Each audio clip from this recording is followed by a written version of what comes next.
Welcome to the Tophat Germination webinar that will address our Tophat Begonia. We know some folks have joined by phone.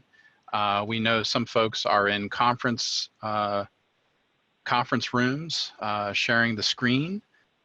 We're going to have a session, questions and answer session, as well as a discussion that'll be connected back to the trial that we provided the seeds for propagation and evaluation. So there'll be plenty of time for open discussion. We also encourage you to use the chat function. If you're not open to asking a question on the live screen, you can actually type in your question, your comment, or any of your concerns regarding Tophat. So let's begin. Tophat begonias have been a very exciting product for us.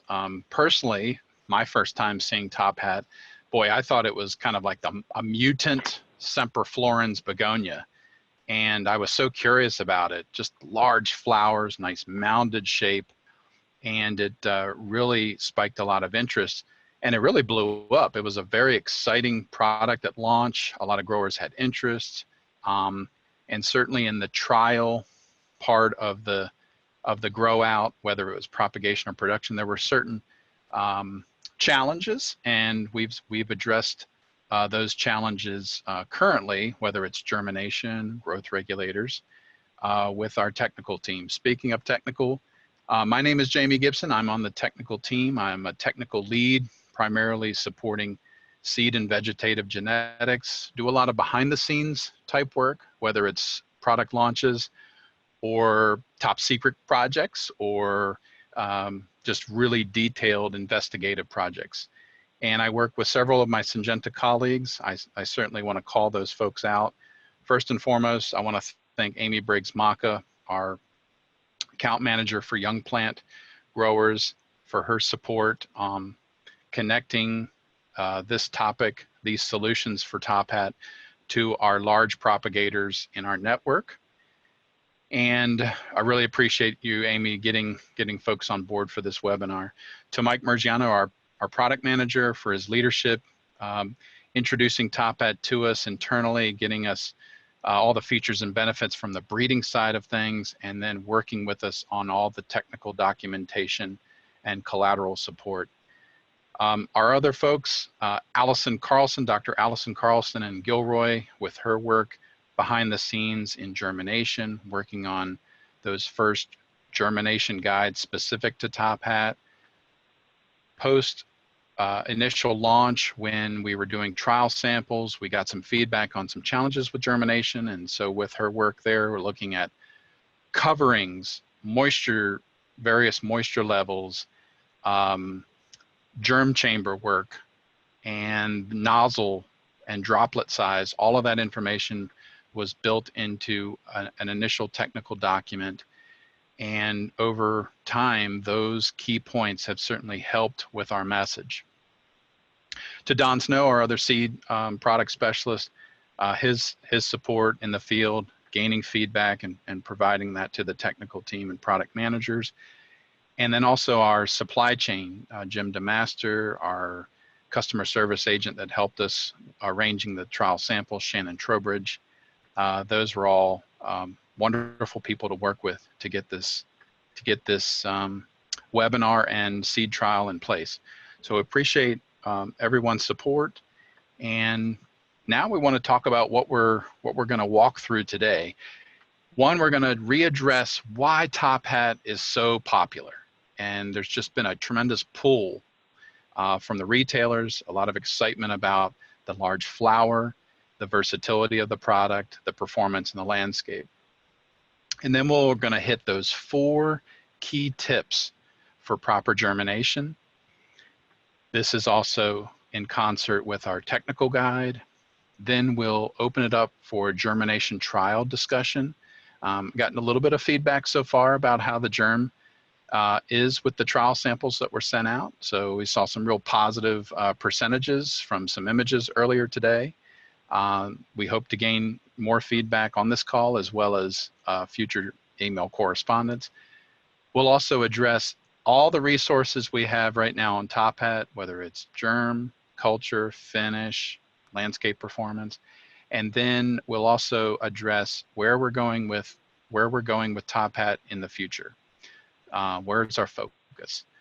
We'll then open it up for greater questions, big picture questions, welcome comments and concerns. This is a very transparent webinar. We want to make sure you get your comments to us, and then we'll touch base briefly at the end on Finity. We want to, while we have a lot of our large propagators, our specialty young plant producers on this webinar, connecting to them on what is a Finity off type, how can you recognize it, and how does this improve production performance. So why has Tophat been so popular? Well, number one, it's the only innerspecific begonia that has a white flower. So they're green leaf foliage, but the one with a white flower has really given a greater color assortment with Tophat. Also in the trials that Dr. Carlson has done in Gilroy, she measured this against several of the competitors that have an innerspecific characteristic. And we've found that these Tophat varieties finish up about 1 week earlier in production. So that's a big one for the grower. Also focusing in on the flower size. So actually the trialing specialists went in and actually measured flower size, and we found that we had a 20% larger flower than big and megawatts. So that was a pretty impressive statistic. Also, Tophat's ability to be grown in a 306 pack versus the other types of innerspecifics that are more green, more cane type, more vegetative, more upright, whereas Tophat really fits nice in that particular tray size. So these are why Tophat has been such a popular item. And here you have it in the landscape. So really working with the landscaper community as a landscape item, whether it's in containers or in the ground. Very versatile in terms of pot sizes, pints, quarts, gallons, larger deck planters. Another real big sweet spot that we've seen is the 10-inch hanging basket. So for example, there might be 6 to 7 semperflorins in past being put in a 10-inch basket to get the fill, say in 7-8 weeks. Tophat will finish out in about 7 weeks at the right growing conditions with just 3 plugs. So an added benefit of that nice rounded vigor. It does have a tighter habit than a lot of the other innerspecifics. So when you compare it against, say, bigs or megawatts or the dragon wings, you're going to get more of that mounded look. You're going to have flowers on the top as well as the tips, and you get much more containment. So really finding it in that 306 pack, that jumbo 306 pack, is a nice item for the grower. And because it's finishing faster, growers are seeing the positives in terms of retail sales and sell-through. So we're really delighted about these characteristics of Tophat, to include a technical guide that we've built to address growth regulation in that 306 pack.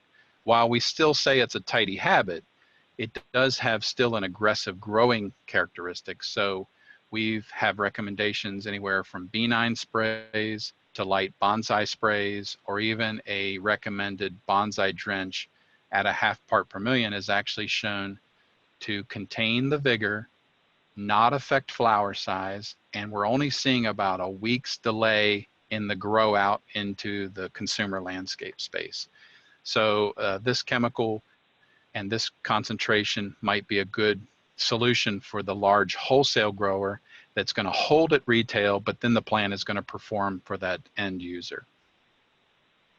And one other shot here just showing you, so not only the 306 pack concept, but also in large containers, the rounded shape, the flowers on top, versus some of these other cane types and angel wing types that have their flowers to the point. So just tremendous. And these are 2 of my favorite images of Tophat, just showing you that handle pack, that 306 pack offering that you could provide to the garden center or retailer.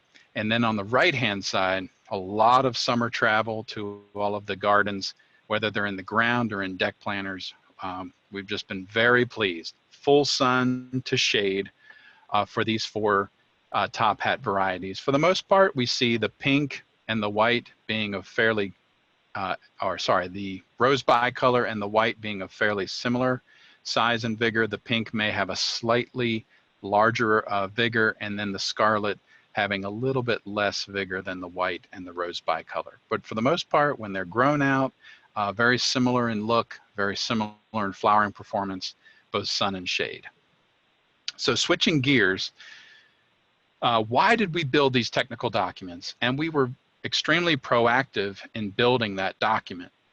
When we began to launch this in the fall of 2017 and into 2018, we knew that the seed germination was a little bit low in volume, but there was enough feedback to show that there were some challenges with Top Hat, whether it was the vigor or uniformity or just lower germination than what they would expect. And so with Dr. Carlson's work, looking at remake coverings, looking at droplet size, looking at the assurance of pellet erosion and making sure that the pellet compound has been completely eroded before putting it in the germination chamber. We have a lit germination chamber there in Gilroy. All of those factors were built into a technical document. And so as we continued to learn, we continued to see some challenges that Top Hat faced. We did some face-to-face visits with propagators. We walked all the way from seed storage to the greenhouse bench. We watched how each one of these growers were producing Top Hat, propagating Top Hat. We gained a lot of notes, and we came back to the table and we sort of enhanced a few more of those messages. And those four key messages that we have here today are our big learnings. So the one big learning that we probably didn't have as strongly in the first technical document is we found that by segregating Top Hat, whether on the periphery of the block or just making sure that in the standard operating procedures of propagation, that Top Hat remains maybe on one bench in the germ chamber, one rack in the germ chamber, one pallet in the germ chamber, segmented away from the other interspecifics. This only helps in terms of the timing in the germ chamber and the degree of cultivation when it goes to the bench. So when we found that it was pretty much being addressed like all the other interspecifics, that's where we tended to see the challenge. And we'll get into more detail as the webinar progresses here. But essentially, we're finding that if you're cognizant that Top Hat is a slightly different animal, you're going to have a higher degree of success in propagation. Our second point is clearly removing the coating of the pellet with the proper moisture, droplet size, whether it's the water tunnel bars or a misting system, is so crucial. So a standard operating procedure to actually inspect the tray after it goes through these tunnels to make sure that the seed is visible before going into the chamber or the bench is really critical. Third point, keeping that humidity high. And I would say this is probably one of those other big aha moments is oftentimes if propagators don't have booms and maybe they have a different mist system, that sometimes there's dry pockets on the greenhouse bench. And as much as the grower was keeping those plug trays moist and ensuring that there was 100% humidity or close to 100% humidity, there would still potentially be some dry pockets. So we're recommending high humidity all the way from the initial irrigation into the germ chamber or directly on the bench. The fourth piece being providing high quality light. Whether you're a southern grower or a northern grower using HID lights, we've found that the best quality light ensures that we're going to have uniform germination and expansion of those first true leaves. We clearly want to stress that top hat in its DNA does not have any component of the Begonia tuberosa species. So it is not mandatory that there's photoperiodic lighting, but we're going to stress the importance of high quality light. So those 4 key pieces are built into that technical piece, and we encourage you to peruse that technical guideline as time gets closer to the propagation season. So now we're going to dive deeper into each one of those key points with some cartoons, with some visuals, just to show you what we've seen over the past 2.5 years and how you can succeed with Top Hat. So one, just being separate from the other interspecifics, not so much in that it's a completely different program. It's just that we're seeing where if it's built on the periphery of various interspecifics, then a greater attention to moisture status, providing the best quality light, certainly ensures Top Hat success. And what we've also found, because of its tidy habit in finished production, that translates back to its out-of-the-gate vigor in germination, in cotyledon emergence. And so what we've identified is if you focus on nurturing these seedlings or this seed a little while longer in the germination chamber or on the greenhouse bench with acceptable light, sufficient light, and moisture, you're going to achieve greater success. And unfortunately, what we found is our message was Top Hat is an interspecific begonia. And so when the grower begins to propagate all these different interspecific begonias, they're going to essentially remove them from the germination chamber, or they're going to place them on the bench at the same time. And from day one, they're going to be cultivated with the same degree of standard operating procedures and cultural practices. And what we found is there can be a very tremendous difference in seedling develop if they're treated the same way. So by segmenting Top Hat, recognizing that its out-of-the-gate vigor is a little different, keeping it in the germ chamber for a few days longer, or attending to the moisture status on the bench, these improve the success and germination rate of Top Hat. So here's an example. This is a reality. This was a 2019 reality where interspecifics came out of the germination chamber at the same time, all interspecifics placed on the bench. And what we found is as the bigs and the megawatts and the whoppers began to surge and perform, unfortunately, Top Hat may actually decline. And that's just simply because as those other higher vigor series are expanding, you may be reducing moisture, you may be starting to increase fertility, and certainly at the stage in Top Hat's culture and cultivation, those yet are still in that seedling development, almost cotyledon emergence stage. So we're going to get into more of the details now about how you can improve uniformity, how you can achieve greater success in that prop tray. One being temperature. From our research, we maintain a 77-degree Fahrenheit germination chamber temperature. And in Enkhuizen in the Netherlands, we typically use that 77-degree temperature as our base. We found that Top Hat are going to germinate at a much higher percentage in that 74 to 78-degree range. And we'll show you here in a few slides later on that germination is certainly achieved at 70 degrees, but it's at a much, much slower pace. So I think this is one of those common sense things about begonia. They're going to require a greater temperature when propagating the smaller, bigger begonia series. And this would be the same for a series like Topspin as well.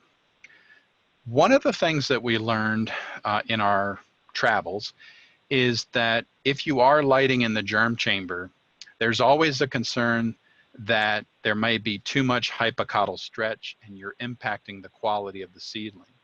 And what we found is, even though that seedling may be emerged and it's still being lit, that keeping it in the chamber maybe for an additional day or 2 days won't have such a tremendous negative effect on seedling performance.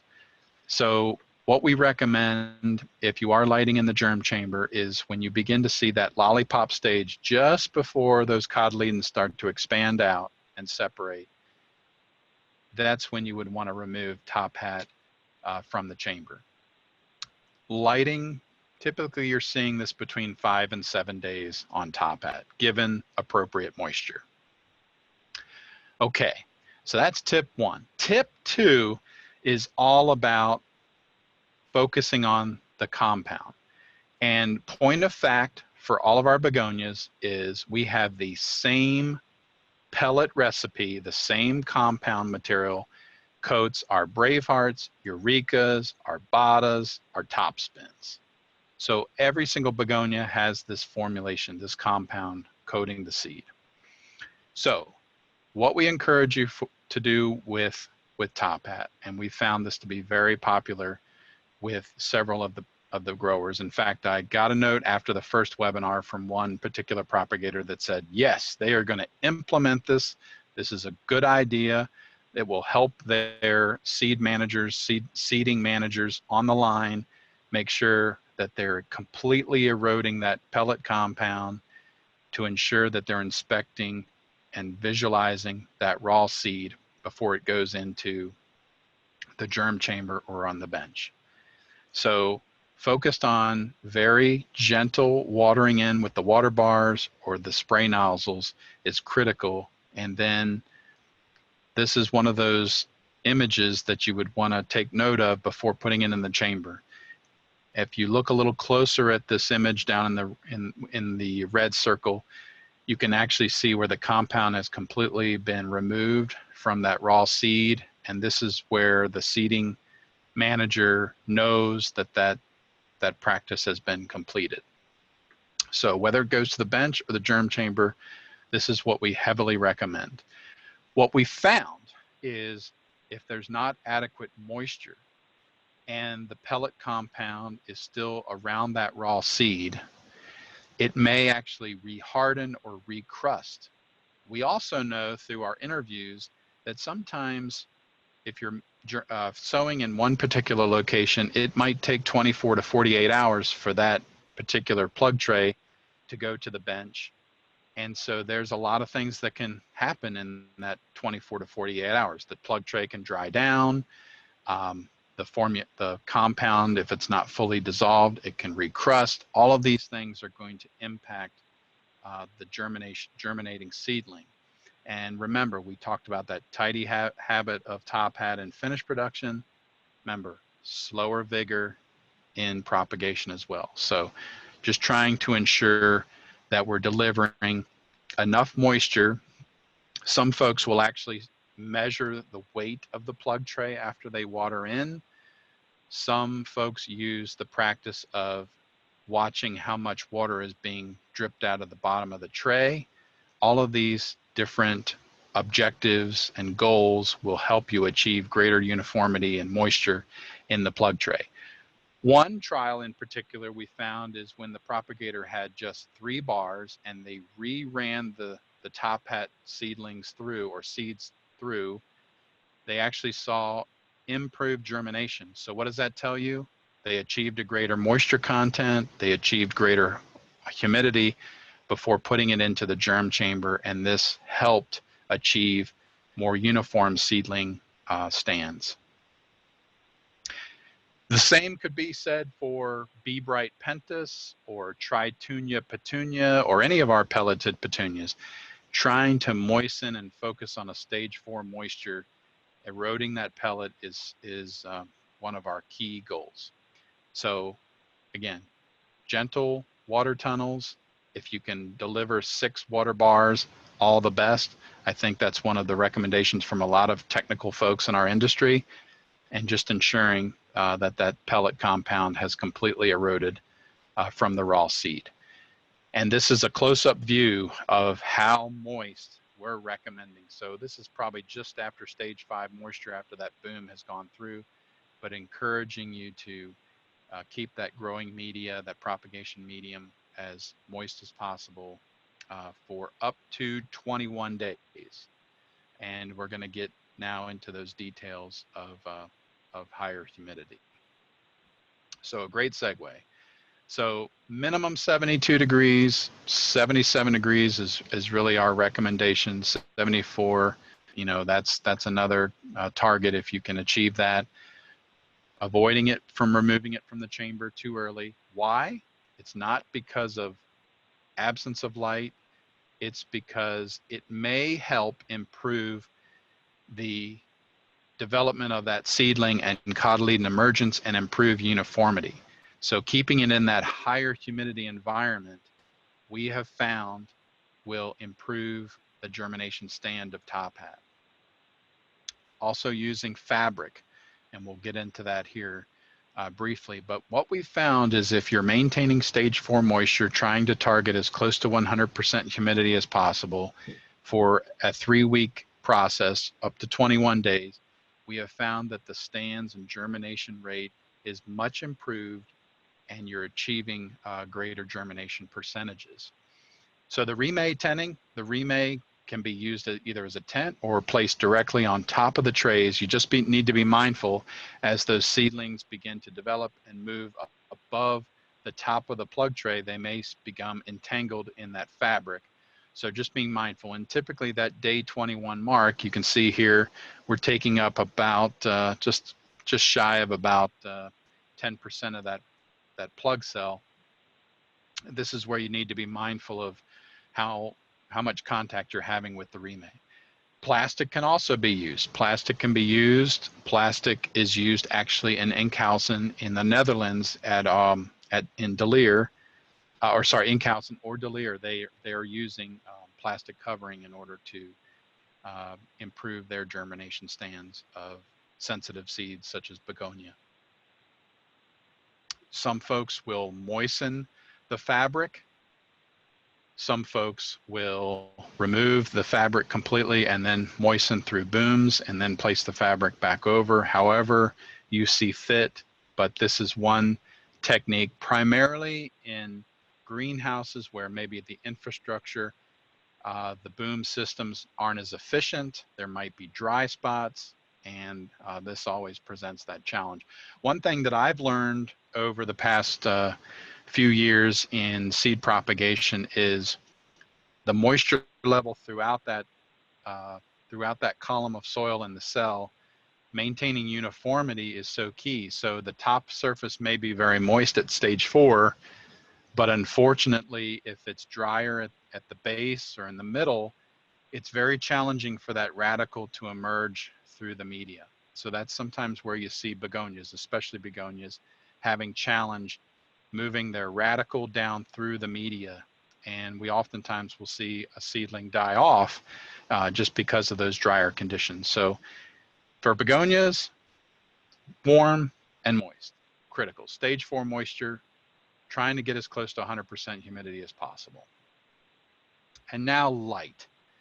So our seed technology specialist in the Netherlands focused on a trial with various innerspecific begonias, Tophats, Bigs, Megawatts, and she germinated at different levels. She germinated at 77 degrees and 70 degrees, 21 degrees C, 70 degrees, 25 degrees centigrade would be 77.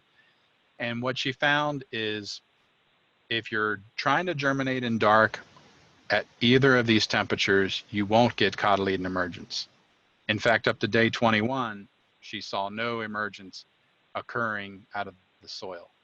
So light is critical, but what we're again stressing is if you're maintaining humidity, if you're improving the humidity and the moisture levels around that developing seed or that seed that's absorbing water, you're only going to improve the uniformity of the stand. So notice the 25 degrees C the 77 degree Fahrenheit.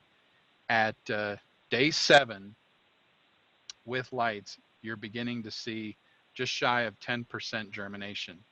By day 12, you're at roughly 87%.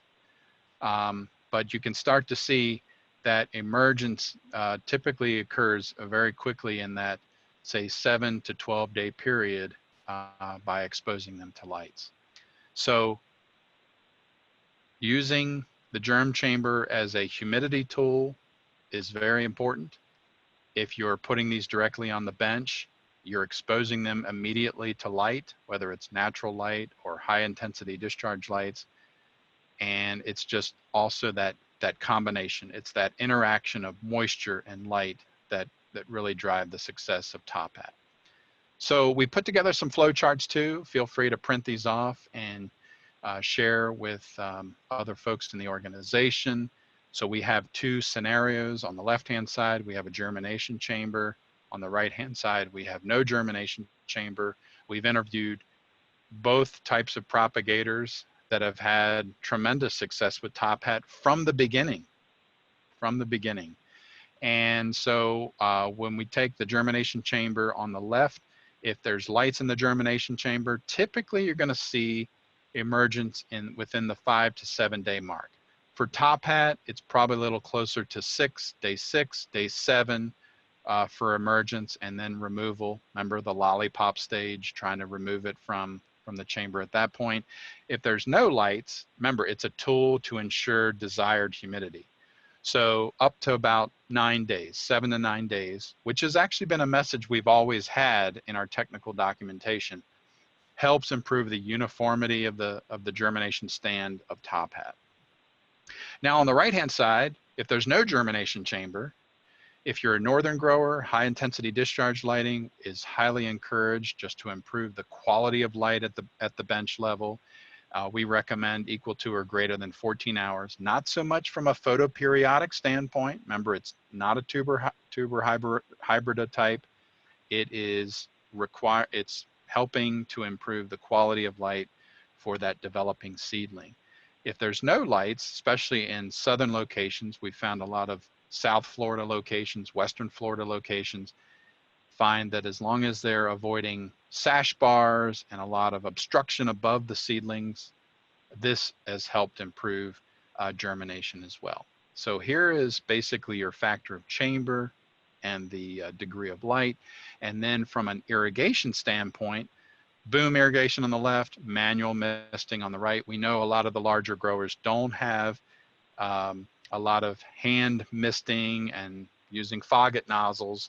We know the majority are using booms to ensure uniformity, but there still are some propagators that may have more antiquated boom systems, may have some dry spots, may have a different type of mist system. And so these would be where we would probably encourage a higher degree of moisture at a longer period of time. So up to 28 days, sometimes up to 5 weeks, delivering stage 4 moisture, just to ensure that we're getting high humidity at the cell base. From a boom standpoint, one of the more successful growers has found that misting every 30 minutes during the day and every 90 minutes at night for that first 21 days with good quality, high intensity discharge lighting has delivered an 8-week begonia.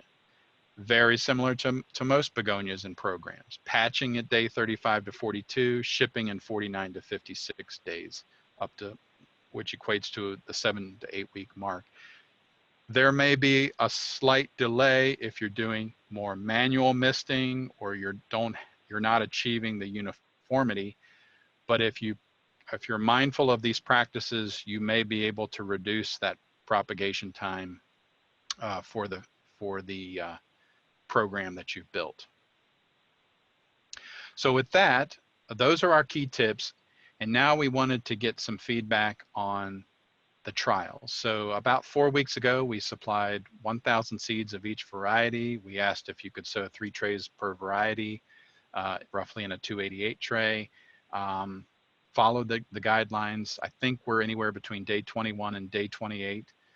If you were able to drop the seed as soon as you received the package, And so now we want to have some discussion points, some questions that you might have. Okay.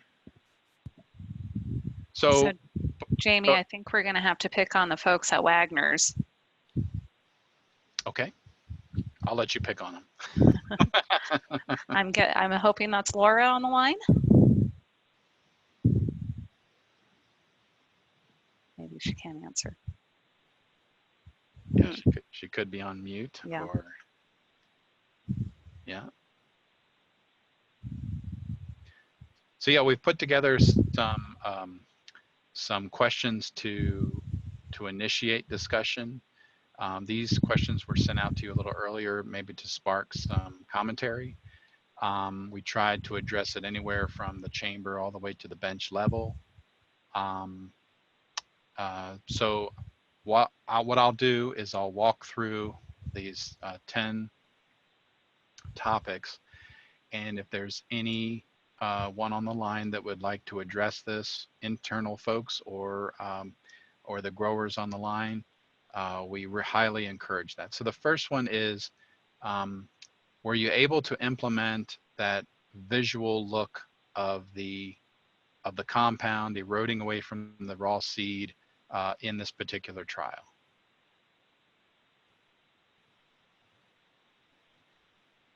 Or another question may be, were you able to recognize a higher degree of water needed to be applied to the propagation tray, whether through faucet nozzles, misting, supplemental misting, or potentially recognizing that you needed to add additional water bars to the water tunnel?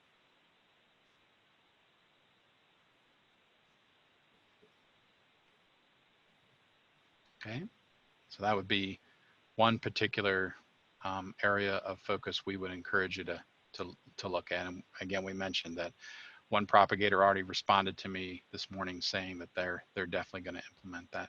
The weight of the tray. I think Amy is a huge fan of weighing that tray, getting comfortable with what stage 4 moisture with your particular propagation medium and the weight of your trays that you use.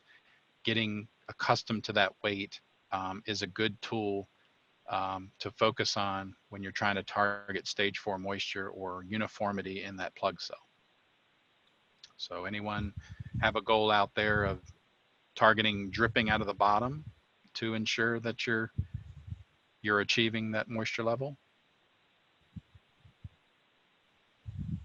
I think that's a good suggestion, though.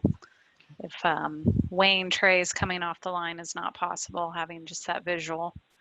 And like we reminded folks this morning on the call, that this is just a great time to remind your people who are on the sewing line, the parameters that you're looking for on those trays, especially as we start to get busy again with the spring sowing. So it'll be here before you know it, especially with begonias. So it's a good time to refresh with the crews. Yeah, thanks, Amy. How about supplemental lighting? Now, we know we're conducting this trial later part of summer, early part of fall, where light levels are still high. Our photo period, we're tinkering anywhere between 12 to 13 hours. Any folks out there want to comment of how their performance went with this particular trial run versus, say, using HID lights in the heart of the propagation season for begonia? And just as a reminder, lighting is not a photoperiodic tool for begonia. It's required certainly for exposure to get the process going for cotyledon emergence. But again, moisture interacting with light are the two critical tools. Any differences out there? I think one comment from this morning was they have found that tenting with this particular trial, they witnessed several advantages and that they may implement that into the true propagation season. Okay, a big one here, and this is a big curiosity of mine, is we do a lot of programming by spreadsheet and sometimes by alphabetical order when it comes to programming. You know, we've got baby wing and big with a B, dragon wing with a D, megawatt, whopper, Viking, and somewhere in the middle there, we've got Tophat. Say you could sit between the megawatt and the whopper.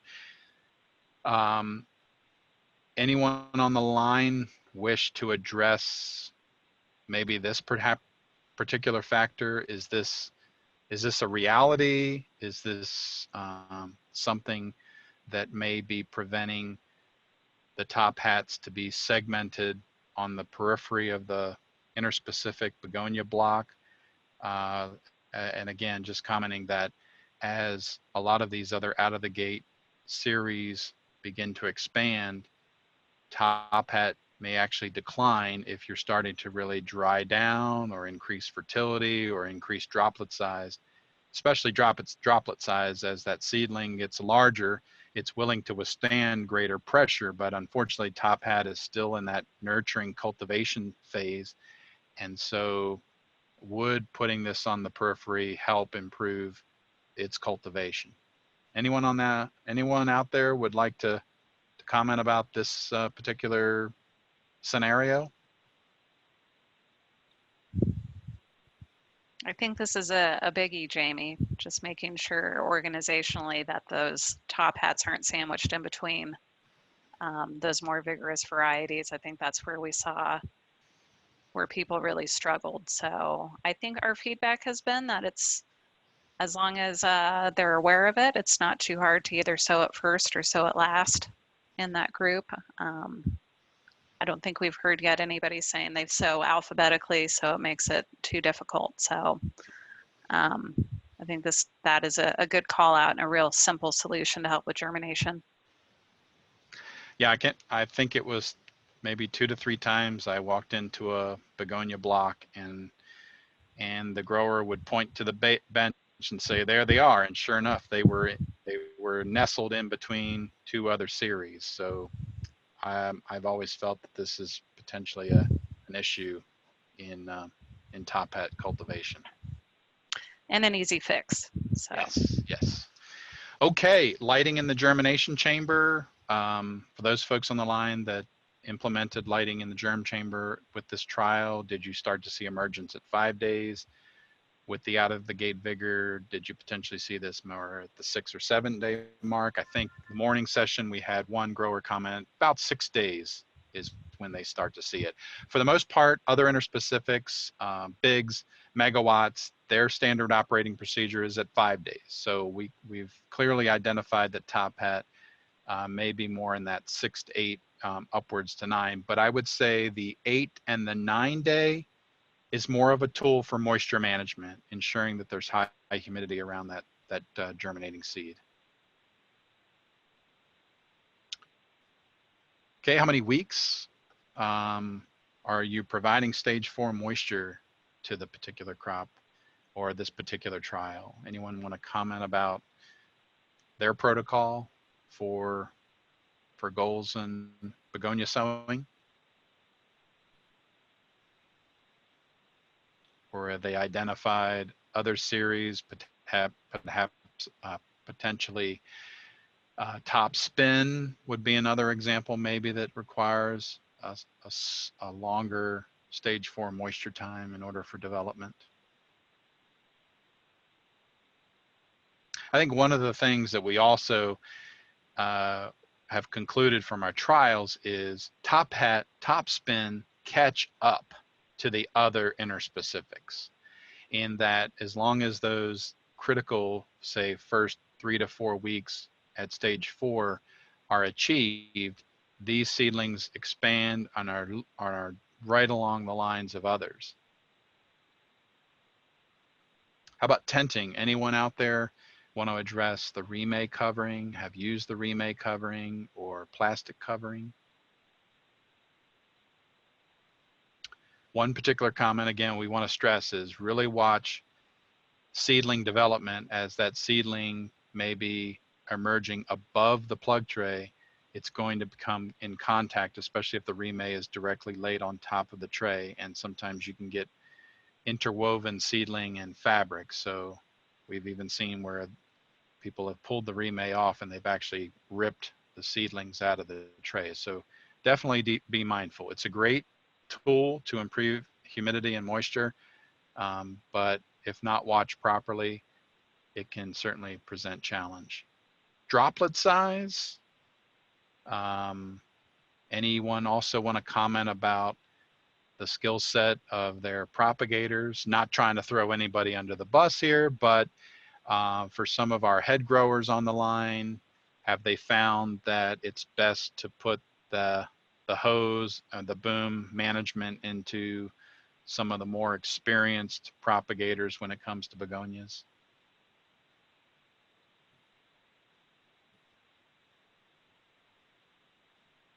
Okay, so we'll wrap up a few final questions here. Differences in cultivars. Were there differences between, say, scarlet and white? We had a comment that they were the rose bicolor had a really strong germination percentage, upwards to about 94% when implementing the culture guide. They may see where the scarlet sometimes is a little slower out of the gate. You know, of the 4 varieties, I would say scarlet certainly is the slowest to expand and develop. Still with a strong percentage. I think we were well above 85% on all scarlet testing. Then finally, what's missing? What in Syngenta are we missing in terms of our message? What are some things that you've thought about that could help us? We recognize that this is a great product. We recognize that once the propagator gets these steps and gets their standard operating procedures in place, there's a lot of strong success. But what are there any folks on the line that care to comment on something we may have missed, whether it's addressing the seed storage, whether it's addressing light levels, droplet size, a particular boom that may work better? We welcome that. If there are no comments, we always recommend emailing us. We'll certainly respond back as quickly as we can. There's also the chat function in this particular webinar that would get your question addressed to the group. So bottom line, tremendous resources there for you for Tophat and for any of our Syngenta genetics, seed and vegetative genetics. Our culture guide has been released here for quite some time. Our technical guide that covers those 4 critical points in propagation available online. And then we also have this PGR technical piece in order to help with the right rate, the right concentration, the right chemical for the particular grower that you are, whether you're a grower retailer, you're a grower that produces for landscapers, or you're a grower producing for, say, the large retailer. There's various growth regulator rates and recommendations for you. Again, 1/2 part per million bonsai drench, been a very effective tool, doesn't reduce flower size, grows out of that treatment within a week.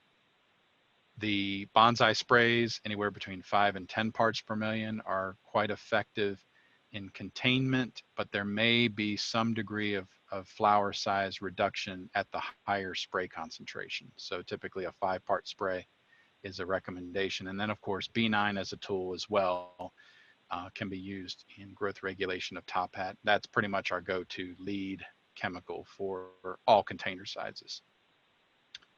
So what are we doing in future? Well, very recently and at multiple times of the year, we're continuing to test our batches, and we ensure that all of our batches have a strong germination performance. So when you look at the trials where we did really specialized inspection, all batches were over 85% in germ, and over half of them were above 90%. So we're feeling very confident about Tophat Begonia. And we're certainly not pointing the finger directly at the grower and the infrastructure that grower has. We certainly recognize things that we can do on our end to improve germination performance, one being this webinar. R&D, we're going to continue to breed and select for the highest vigor, highest germination percentage with our folks in Guatemala and in the Netherlands. We have the support there along with our breeder group to identify those best selections. And then from a seed tech side, we're continuing to look at various pellet recipes and compounds. Currently, there's some trials in place right now with several of the propagators, and we're continuing to evaluate that. And then from a breeding side, we're going to put a large emphasis on the new bronze leaf types. We've got a lot of excitement in the pipeline when it comes to this specific profile of a begonia. And so a lot of exciting things going on in Tophat, and we're just want to reassure everyone on the line that you should have full confidence in this particular series. Now I'm going to open it up for any general commentary, questions, any comments, concerns, criticisms. We welcome it. We have very thick skin in Syngenta, and we always want to improve. So I'm going to open the line up. I'm going to shut up and open the line up for any commentary, questions, or comments.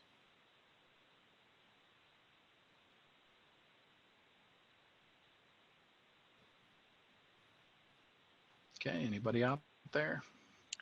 You did so good, Jamie. You leave no questions to ask. No, team effort, team effort. So let's move on to maybe Sunfinity. Maybe that'll spark some responses. Sunfinity, a great product that is another one of these examples of how we've learned a significant amount of technical solutions over the past few years in the launch of this particular product, how to improve the young plant specification with media sprenches of PGRs, temperatures, tray size, and then when you go into finish, how we've improved PGR strategies in spring and in summer, how to recognize when to pinch, the videos that we've provided, the countless technical guidelines and webinars we've provided, the demonstrations at various meetings and events. We've got a lot of information to tell, and I can tell you personally, looking at a lot of the Sunfinity crops going to the greenhouses and retailers this year has been a true pleasure. So a lot of people are really nailing it. One thing that we definitely want to address are these off types, and this is common in hybrid crop breeding. Is on occasion you're going to have a certain percentage of these off types.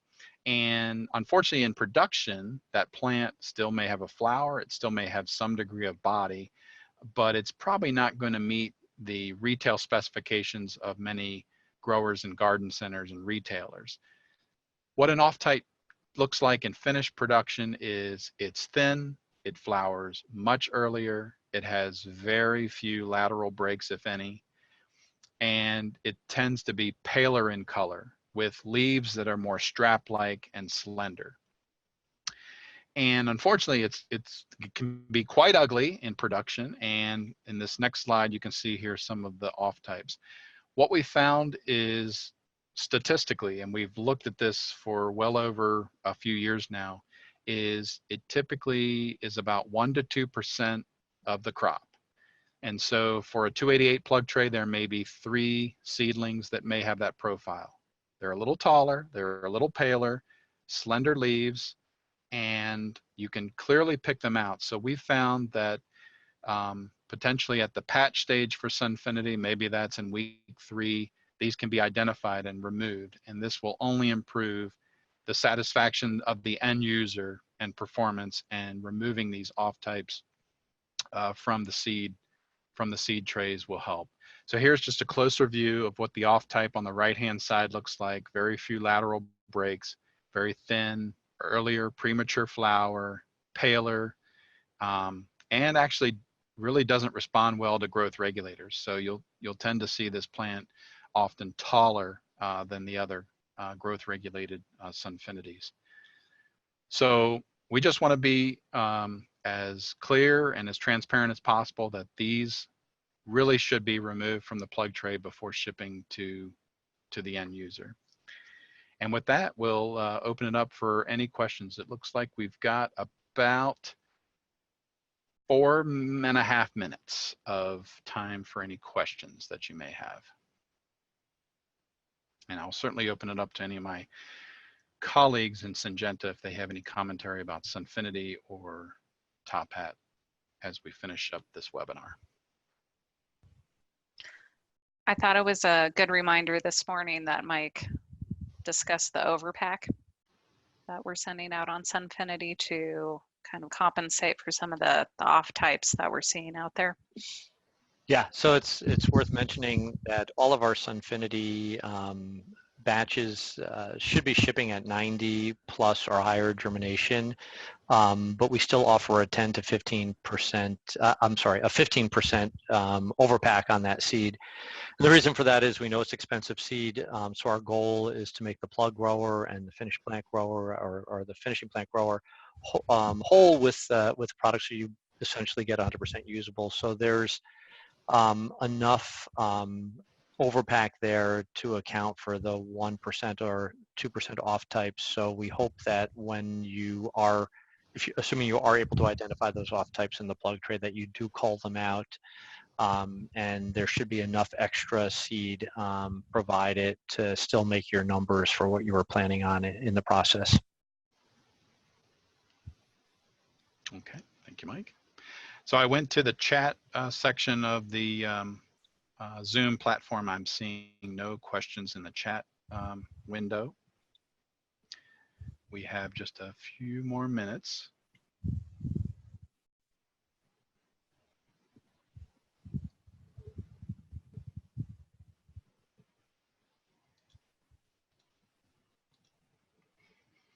Okay, down to our last few seconds here. With that, we want to thank you so much for your business. We want to thank you so much for your feedback on Sunfinity and also Tophat. The degree of trialing and testimonial has been tremendously appreciated. And for all those folks that have conducted trials with us, without those trials, without your support, this product wouldn't be as successful. So thank you. We wish you a great rest of your day.